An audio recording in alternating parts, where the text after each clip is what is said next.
দীর্ঘ বিরতির পর আবারও কাজে ফিরলেন পুষ্পিতা। কোন কারণে নিজেকে এতদিন সরিয়ে রেখেছিলেন অভিনেত্রী? খুব শীঘ্রই স্টার জলসার পর্দায় শুরু হতে চলেছে নতুন ধারাবাহিক বাবলি সুন্দরী, যেখানে প্রধান চরিত্রে থাকবেন হানি বাফনা এবং তারই মায়ের চরিত্রে দেখা যাবে পুষ্পিতা মুখোপাধ্যায়কে।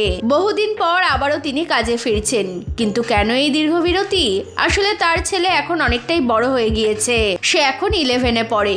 উপরন্তু ঠাকুরদা এবং বাবার সঙ্গে সে হরিয়ানাতে থাকে, তাই ছেলের দায়িত্ব এখন পুরোপুরি বাবার ওপরে। আর শাশুড়ি মাকে নিয়ে পুষ্পিতা থাকেন কলকাতায়, তবে ছুটি পেলেই তারা হরিয়ানাতে চলে যান, তাই বেশ মজাতেই কাটছে দিনগুলো।